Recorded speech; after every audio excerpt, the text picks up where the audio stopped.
Being that I was nearly the same age as the characters on that 90s show when I was watching that 70s show, I suffered some existential dread when realizing I was now the same age as the parents on that 90s show. But that's not the only thing that bothered me when watching this throwback to my childhood, which was a throwback to my parents' childhood.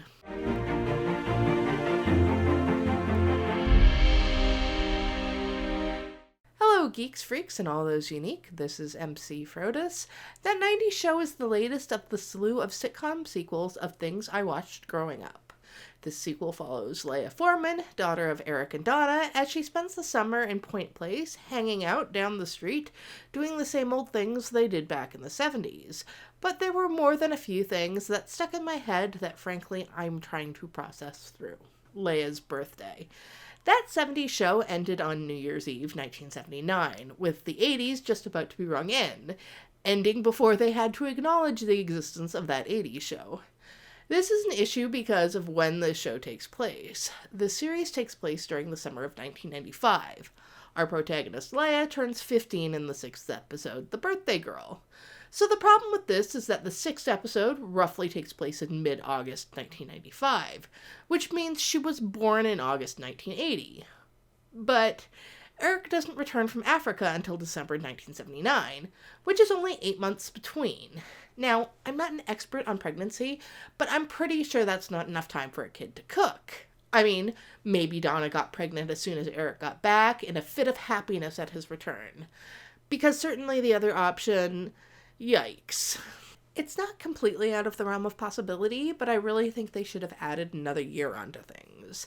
There was no reason the show had to be set in 1995. There's actually nothing that specifically dates it to that specific year, as they went for a general 90s vibe. Maybe it's just because I'm not a super maternal person, but it always kind of bums me out on these sequel shows when the characters always have their kids just as soon as the original show ends. It happened to Corey and Topanga on Girl Meets World, Zach and Kelly, as well as Jesse on Saved by the Bell, and now Eric and Donna, and Kelso and Jackie on that 90s show. For a lot of these characters, we were given the impression these characters were going out on an adventure, too much for the audience to see, and it always ends up that the adventure is popping out a couple of kids. Which, okay, it's the greatest adventure or whatever, but it kind of puts into my head that basically every character I've ever watched on TV immediately pumps out a kid as soon as the camera was off of them. Then, that 90s show doesn't seem to be very concerned with ages in general. Eric is stated to be 38, which if he was, he would have been 20 when the original Star Wars came out. But we know for a fact he had just had his 17th birthday when that movie was released. This IP has never been great with timeline. I mean, it took them 8 seasons to get through 3.5 years. A Tale of Two Kelsos. That 70s show has an eclectic cast of characters with all very different personalities. While sometimes they could feel like broad stereotypes, they were at least different enough from one another that their lines couldn't be interchangeable.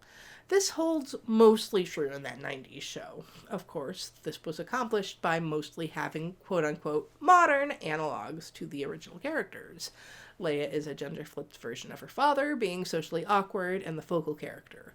Similarly, Gwen is the gender-flipped Hyde, being the wild rebel best friend. Nikki is Jackie, an outsider to the group who is mostly only tolerated because she's the love interest of one of the other gang. Ozzy is Fez, just instead of being a flamboyant straight guy, he's a flamboyant gay guy.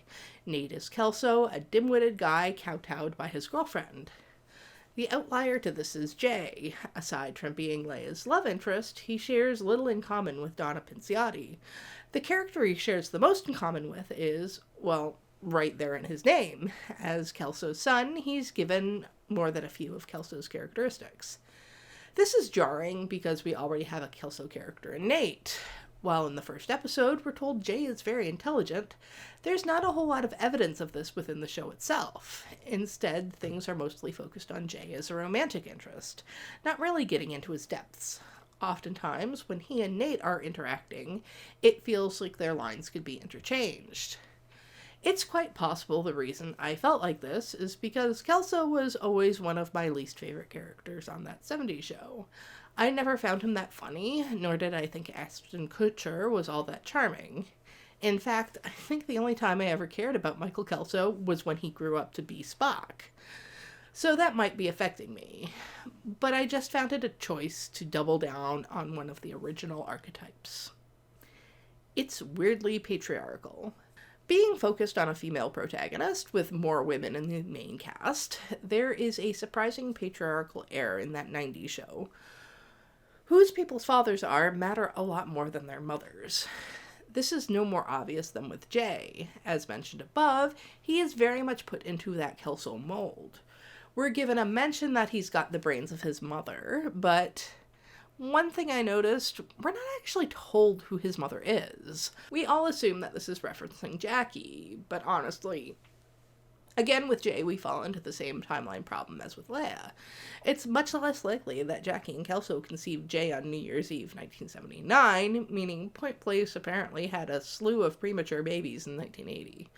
There's also the fact that Jackie was the only one of Eric's friends that Red really liked, so he might be a little more lenient towards Jay because of his mother. But as far as the show is concerned, Jay Kelso was cloned from Michael Kelso. There is also Leia. So much is made of her being Eric's daughter, with little attention being spent on her being Donna's daughter as well.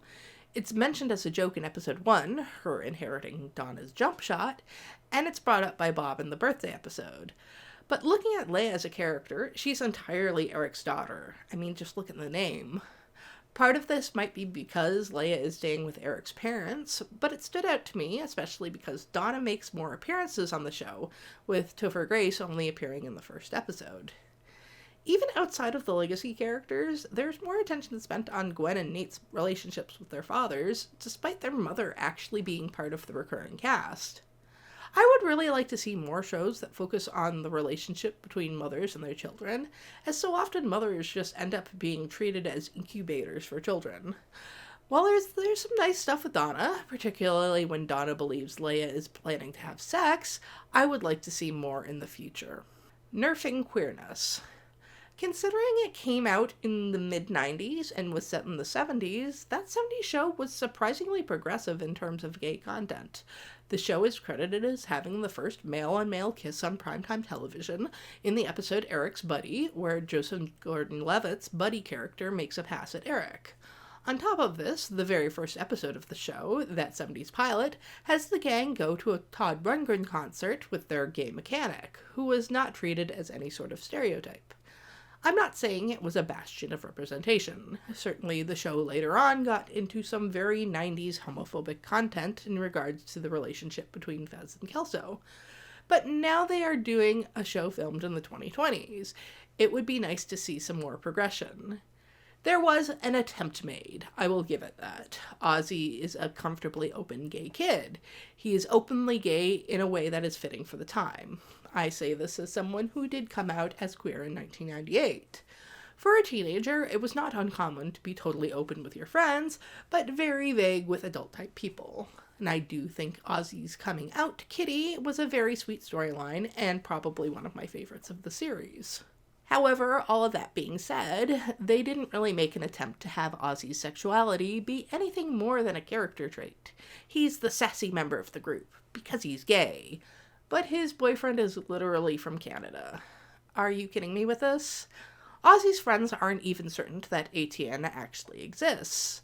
It becomes a real bloodless way to do queer content, to tell us that Ozzy has a steady boyfriend, but lives very far away.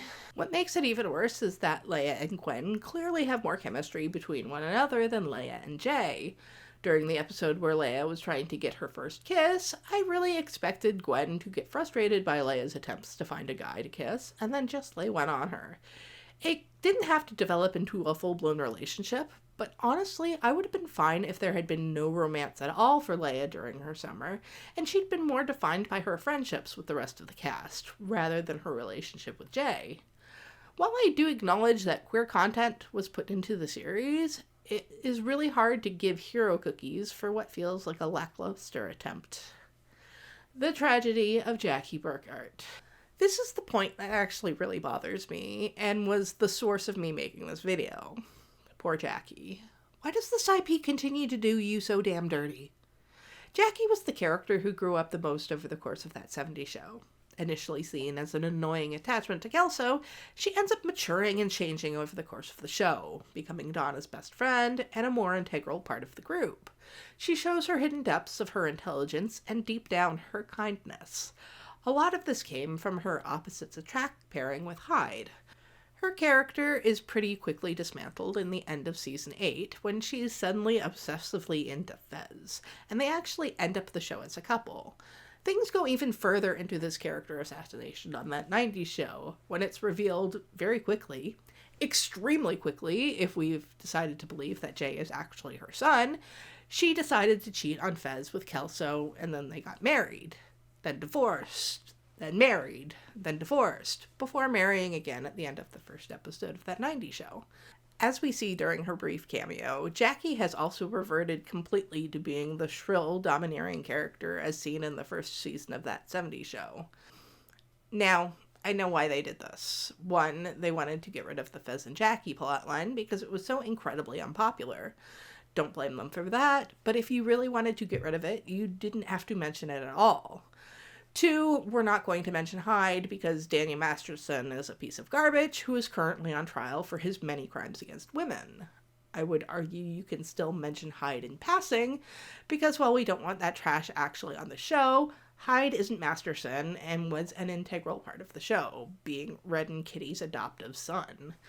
You can just mention a character without condoning the actions of the actor, especially if you don't have him appear. 3, you want to make a joke about the fact that Ashton Kutcher and Mila Kunis have gotten married in real life. I don't think it's really all that funny, and even Mila Kunis herself didn't want these characters to end up together in that 90s show. I think they could have avoided all of these issues with Jackie's love life by just not mentioning it. While Jackie's relationships were a big part of her character in that 70s show, they were not the entire sum of her character. I think it's just an incredibly sad fate for Jackie that 15 years after the end of the series, she's still in this breakup-makeup thing with Kelso, despite the fact that they weren't even together for the latter half of the series. If you'd wanted Jackie to appear, they could have had her make a cameo as, like, the owner of the mall or something. Or maybe she just owns a boutique there and she gives Leia a makeover during the whole trying to find a guy to kiss plot. It's so on brand for her, and you could make a joke about how Jackie always found Donna to be a lost cause in terms of fashion, and she won't let Leia suffer that same fate. I did actually like that 90s show. It was a sweet continuation of a show I grew up on, and I think it's one of the best examples of a continuation that comes off as seamless. The essence of the original program is there, with the legacy actors not missing a beat with their characters. It was a fun diversion for a morning where I was sick as a dog, and it happened to drop on Netflix. The new cast is charming, and it's nice to see what happened to these characters I grew up with. Even if the biggest complaint I have with this show is that it is a stark reminder that I did actually grow up with these characters, and we all kept growing up after the show ended. So tell me what you thought of that 90s show. Comment down below. If you like my videos, subscribe to my channel. We're just about to hit my next goal of 300. I do videos about Doctor Who, Marvel, Star Trek, Star Wars, and as you can see with this video, basically anything I want. Be sure to catch the daily short series, The Headcanon Minute. If you want to support me, please visit my Patreon. You can also buy me a coffee, or you can go to my Redbubble and TeePublic to buy my geeky graphic designs, which I'm not wearing today because I couldn't bother to change out of my pajamas. You can find me on all of those platforms, as well as most social media, as Emcee Frodis. So until next time, live long, and may the Force be with you.